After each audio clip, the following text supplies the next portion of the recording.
You don't know why you shot her? You didn't want to take it? Couldn't take it. And was there a reason why you went after your dad? Figured I'd finish the job. This specimen is 45-year-old Seth Brian Carnes, a man with a few screws loose who murdered his parents in cold blood because of one tiny pill. What do you think should happen to somebody that does something like this? I think that they should be punished. What does that mean in your words? It means an eye for an eye. Over the next several minutes, detectives will sit across from Seth, trying to understand the twisted mind of this brutal murderer. And soon it would become clear to them that Seth is far more dangerous than they ever anticipated. I've got something else to say. What else you got to say? I just want to go back to our conversation. Can we redo it? On January 8th, 2024, 911 dispatchers received a phone call from a 19-year-old with the chilling statement, "My father just shot my grandfather." When deputies responded to the residence in the county road in Georgetown, Texas, they found the suspect, Seth Carnes, walking out of the home with one arm up and the other holding a coffee mug. Before the officers could get a word out, he told them he had just murdered his parents. Inside the home, deputies found the bodies of Alfred and Susan Carnes, a married couple, both 74 years of age. Alfred Carnes was a retired state district judge, known for his strictness in the courtroom and sharp wit outside of it. Susan, on the other hand, a retired school teacher, was greatly admired for her patience and kind-hearted nature. With the suspect's confession already in hand, detectives were left with one burning question. Why would a loving couple be killed by their own flesh and blood? So what can you tell me about today? What happened tonight? I don't really know. I know that I shot my mother. I know that I shot my father. I know my kids are okay. Yeah. I know for now I'm all right, and that's all I know. Can you kind of give me details on what happened, like what led up to it? No, I can't think of much. It's just, So your mom was in your room, right? yeah. What happened there? Was she in there talking to you? I think we were looking for something. Okay. Do you remember what you shot her with? Yeah, that was a shotgun, an 870. Okay. And that the same one that you used for your dad? Yes. Okay. So you shot your mom. Was she standing up? Was she laying down? Do you remember? She was standing up in the corner next to the bed and my end table in between where it smells like piss. That's where she was standing. Okay, and do you remember where you were standing? I was standing somewhere by my dresser, like kind of in between my dresser and my desk area and that chest. Okay. At the time of this tragic incident, Seth was living in the garage of his parents' Georgetown home, a space that had been converted into a private living quarters for him. To many, such an arrangement would be considered unusual, given the fact that he was a man in his 40s. However, his parents allowed it out of the love they had for their son. Little did they know that this act of generosity would be repaid in the most gruesome and horrific way imaginable. And you shot her like right here? Here, I'm going to tell you right now, with both of them, this happened so fast. Yeah. It was center mass with both. I'm not even, that's it. Okay. So after you shot your mom, you went downstairs and went into the main house? Yes. And with your dad, what was he doing? He was telling me not to shoot him. So he saw you with the shotgun? He said, don't shoot me with a shotgun. Okay. Do you remember where you were standing when you shot him and where he was standing? He was standing like kind of in between the wall, this little half wall behind his brown chair and his brown chair. And I was standing somewhere in that up bar, the green couch in between that area, or brown couch, right. Vicinity. Okay. So like, I was at the house, so there's like the little short wall you talked about, and then the couch kind of goes like this. Yeah. Yeah, so you were standing maybe in this area and shot that way towards where his recliner's over here? Yeah, so if this is the wall where his recliner's on, Uh-huh. and this is his recliner. Okay. He was standing, over here. Right next to his recliner? Yeah, if this is the sidewall, I'm sorry, to the house, and this is the half wall, I apologize. Okay, no So you got your half wall side, and that's exterior sidewall. Right. Right here is where his chair is. And he was right behind the chair and leaned up kind of somewhere in that half wall that's in. Yes, sir. Okay. Or, he was laying down. He was laying down in between that chair and that half wall. After? Afterwards, because Right. I laid down on top of him and gave him some water. You gave him some water? Yes, I did. And I put my hand over his nose and mouth, and I leaned down on him. I told him I loved him from the start and all that stuff, and he knew it. And I'm not sure, but I think I heard his last breath. Okay. Seth is casually describing his parents' murder like he is giving directions to a wanderer who's lost his way. What's even more mind-boggling is how calm he remains despite having lost both parents in one day and being fully aware that he will be spending the rest of his life behind bars for it. What was the reasoning to put your hand over his nose and his mouth? Sir, this was all instinct. It smelled like a deer down at the ranch, Okay. So, it's, what was the question? You said that you put your hand over his nose and his mouth. Do you know what the reasoning was? Were you trying to suffocate him? No. Yes, I was just trying to help him. Okay, and then after that, then what happened?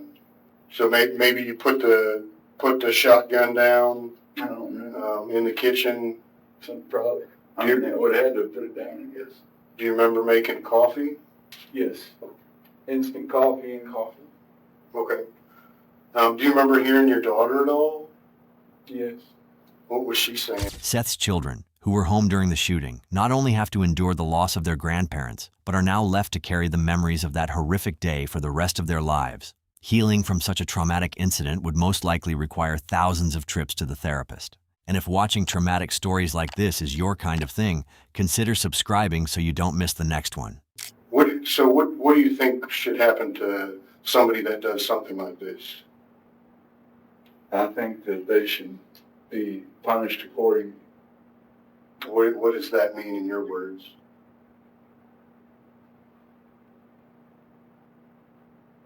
It means an eye for an eye. Okay. Do you believe what you did was wrong? Yes.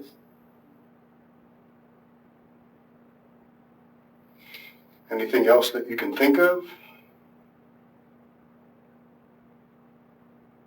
Have you been having issues? My mother. Sorry. Go ahead. My mother, was a good person. Okay. I don't doubt that at all. What's led up to this the last few days? Have you been having issues?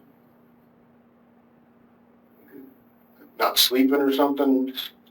That's what I heard. Was there anything that made you want to do this?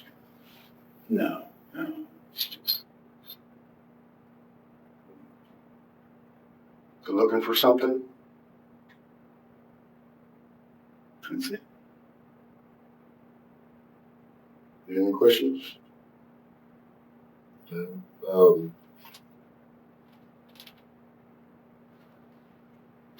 Yeah, like we're good.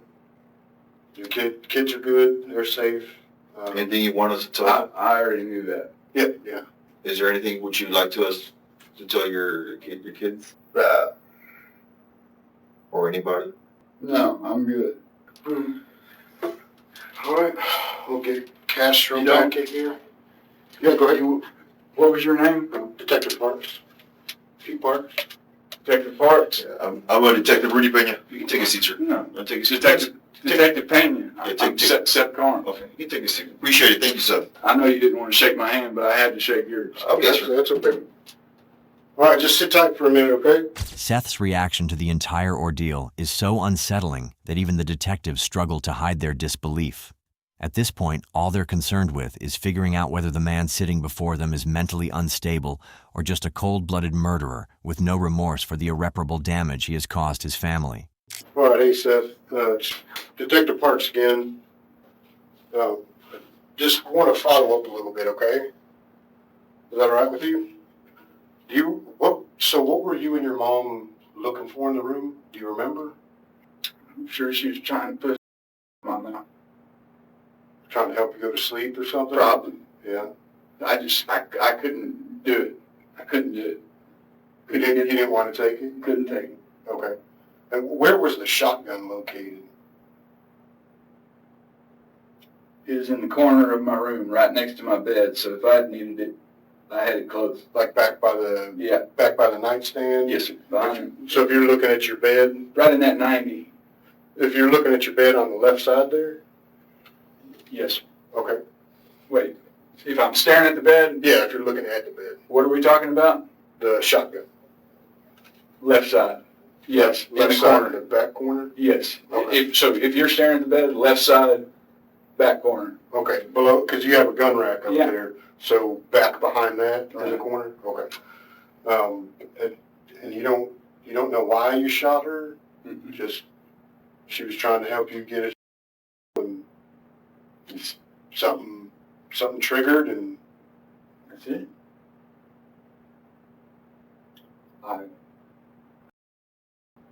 There was nothing else. That's it.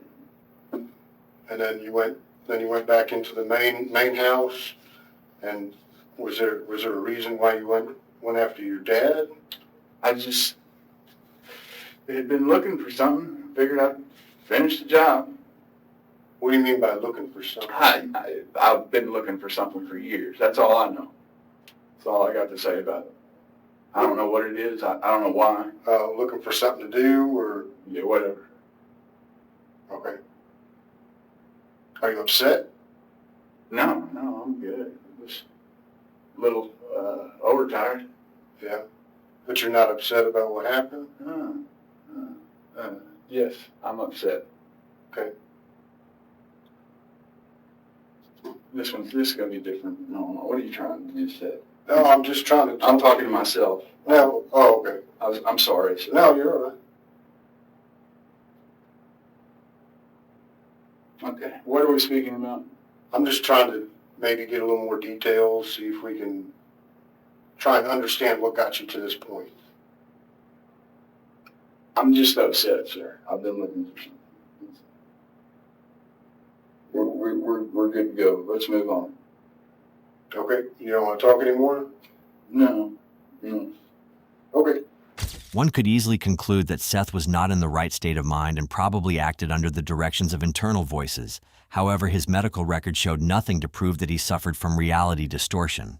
Aside from having a history of substance abuse and being diagnosed with attention deficit hyperactivity disorder, there was little to suggest serious mental instability, which made it even harder to understand the reasons for his actions. But now, things are about to take a more shocking turn when Seth makes one strange request to the detectives. I've got something else to say. Yeah, hold on. Have a seat. We'll come back to you, boy. I'm coming in. Good. What happened? I don't know yet, but I just remembered I've got other stuff to say. All right? Absolutely, man. Absolutely. We'll listen to you. I'm sorry, man. It's okay. It's okay. What else you got to say? I want to back up. I just want to go back to our conversation. Can we redo it or no? This is an open conversation, man. Whatever you want to say, what do you want to go back to talk about? I tell you what, can you get the gentleman back? Yeah. I want to do this again. Okay. Yeah. Just give me a second. As soon as he gets here, I'll put him back in Yes, here. All sir. right, sir? And would you come with him? Just like if you want. Yeah. And you can sit there Sure. where you were. Absolutely. Good. Want some water? Can I get a cup of coffee? We don't have coffee up here, man. Pour some up. I understand. Water? Water be good. All right, I'll get some water, man. All right, sit tight. And next time, if you need to knock her, just knock first. Okay? Don't pop out of there. Yeah, no, I know. That's All right, thank you. Yes.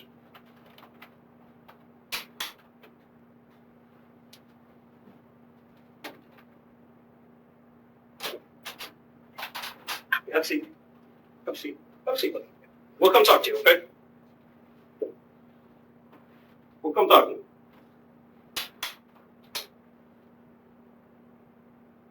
With the kind of unusual behavior Seth is exhibiting, any defense attorney's first instinct would be to pursue an insanity defense, and that is exactly the route his lawyer took. He centered his argument on the claim that Seth had been suffering from psychosis as a result of discontinuing his ADHD medication. But unfortunately for the defense, even that wasn't enough to sway the court's judgment. All right, Seth. You go, bro. You said you want to talk more? Yes, sir. Okay. What do you want to talk about? I don't know about redoing, but I'm sorry. Okay. I'm sorry. What are you sorry about? What's gonna happen here is gonna be like one of the worst things that anybody's ever seen. And there's nothing I can do about it, but there's something y'all can do about it. Like what? I'm a lost. Well, never mind. You guys. Thank you. You guys. Build churches. Build a shitload of churches. I know that doesn't go. Build a buttload of churches. Okay? Okay. Build a lot of churches. Please. Because you're going to need them. People are going to be coming back to church in droves. Droves. I don't know anything about what's going on our borders anymore. But I know that I know what was going on, a few years ago, and I know that we're in a real precarious situation. So I know that if we're going to keep our families safe and our properties safe and all of our people safe in this country, then yeah, that's what needs to happen. We need to build churches. We need to get right. People need to put stuff down that they don't need, including medications. Don't drink the drugs. No bueno for shit. That's all I got.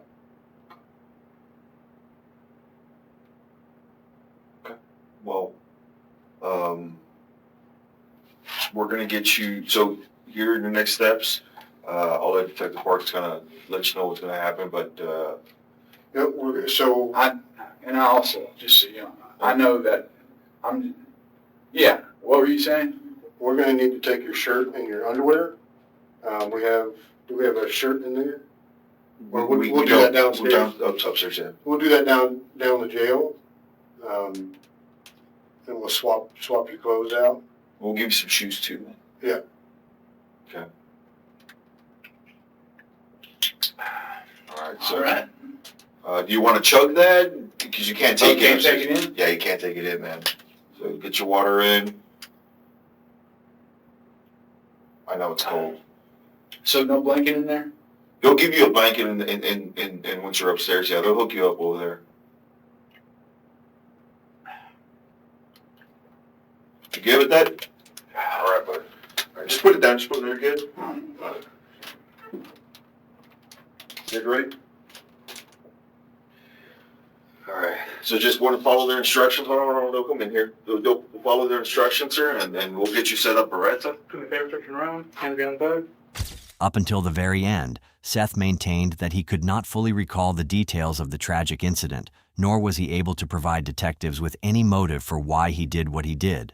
On March 31, 2025, Seth Carnes pleaded guilty to capital murder and was sentenced to life imprisonment without the possibility of parole. The state district attorney noted that this guilty plea ensured that Seth is held accountable for his actions.